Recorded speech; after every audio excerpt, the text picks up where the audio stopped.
Les dogmes, la doctrine empêchent l'être humain de devenir grand, de s'élever. La doctrine limite, les dogmes limitent. Ça infantilise un individu. Au lieu de voir la lumière qu'il porte, ils font porter la lumière sur des sujets extérieurs. C'est aussi le cas, mais ils portent la lumière aussi en eux. Et au lieu de suivre la lumière, ils suivent des guides, ils suivent des prêtres, ils suivent des idéologies.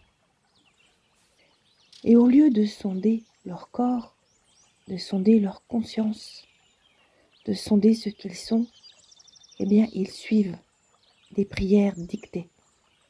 Ils suivent des rails. S'enlever des doctrines et des dogmes, c'est prendre conscience de l'être que nous sommes, de l'être-té. C'est prendre conscience de l'univers tout entier.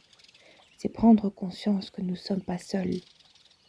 C'est prendre conscience de la nature et c'est prendre conscience qu'il y a autre chose qui existe à part nous-mêmes, ce corps. Sortir des dogmes, c'est sortir des barrières. C'est décadenasser des barrières. Et c'est de ce fait une ouverture d'esprit et des nouvelles connaissances et un nouveau savoir. C'est aussi la rencontre de nouvelles personnes. Parce qu'auparavant, vous étiez dans un cercle. Mais là, quand vous enlevez les barrières du cercle, vous ouvrez la porte, vous pouvez rencontrer d'autres personnes et c'est là que vous allez vous enrichir.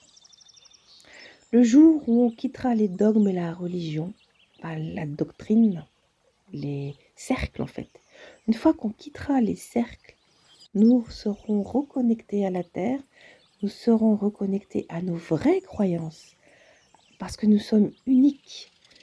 Donc à nos croyances à nous, et pas à celles du voisin ou à celles de sa sœur, non, à nos propres croyances, nos propres vérités qui nous mèneront vers un chemin. Il faut se connecter à ses croyances, à ses propres croyances, à ce que nous sommes en fait, à nos intuitions, pour faire notre chemin. Parce que pour le moment, tant qu'on est dans un cercle, tant qu'on est dans des doctrines et des dogmes, on ne fait pas notre chemin. On fait le chemin de la doctrine, des dogmes ou du cercle. Mais on ne fait pas notre chemin. Peut-être que vous incarnez une étoile et que cette étoile veut vivre quelque chose de particulier. Mais que comme vous faites partie d'un cercle, vous ne pouvez pas, vous émarger, mener à bien les intentions de cette étoile. Et vous serez toujours accompagné, vous n'êtes jamais seul. Vous avez la terre entière avec vous, vous avez les éléments avec vous, vous avez tous ceux qui œuvrent dans le bien et dans le bien commun. Parce que Satan n'existe pas, parce que le mal n'existe pas, parce que c'est l'être humain qui fait exister le mal. C'est la conscience de l'être humain qui mène au mal. C'est le problème, il est là. Satan n'existe pas.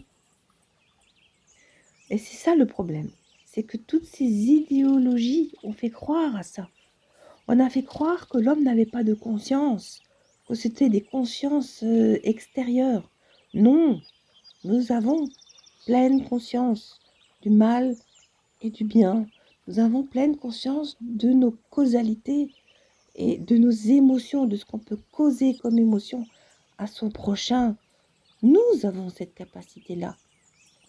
Évidemment, si on est enfermé dans un petit couple, une petite famille, une mafia, un cercle, on ne peut pas développer l'amour. C'est pas possible. L'amour, il est universel. L'amour, c'est pour tout le monde. Et tant qu'on en est enfermé là, comme ça, dans un cercle, aussi petit soit-il ou aussi grand soit-il, ça, c'est pas bon. C'est pas bon. Pas d'idéologie. Il ne faut pas d'idéologie. Et il ne faut pas d'idées arrêtées. Il faut s'ouvrir à tout ce qui peut exister dans le monde. C'est tellement grand qu'on ne peut pas les nommer et on ne peut pas les connaître. C'est propre à chacun. Menez votre propre vie. Menez votre chemin de vie qui est personnel. Ça n'empêche pas d'être lié, d'être en harmonie avec les uns les autres, de vivre avec les uns les autres. Bien au contraire, ça peut que accroître et apporter du plus. Et c'est ça l'autre monde. C'est ça l'autre terre. Elle est là. C'est un autre état de conscience. C'est voir les choses différemment. C'est reconnaître que l'on s'est trompé, qu'on nous a dupés, que ce qui a été fait n'était pas bon. C'est reconnaître ça. C'est ça qui fera le nouveau monde. C'est reconnaître nos erreurs, qu'elles soient personnelles ou qu'elles soient collectives. La sagesse n'empêche pas d'avoir de l'humour, bien au contraire. La sagesse apporte l'humour puisque elle empêche la gravité des choses. La responsabilité, oui, bien sûr, il faut avoir la responsabilité, le sérieux, porter avec responsabilité, avec grandeur les choses. Mais ça n'empêche pas d'avoir de l'humour. C'est bon pour la santé, l'humour, c'est la joie, c'est bon. Accueillons la nouvelle terre. Accueillons le nouvel être de ce que nous sommes vraiment. Accueillons le nouvel être, c'est-à-dire accueillons, nous sommes un être et nous avons abandonné l'être de ce qui avait été formaté par des anciennes croyances, par des croyances mises par l'humain, par le collectif, par des communautés, par des cercles, voilà. Alors maintenant, accueillons le nouvel être. Ouais, accueillons la nouvelle civilisation. On dit oui à la nouvelle civilisation, à la nouvelle réalité.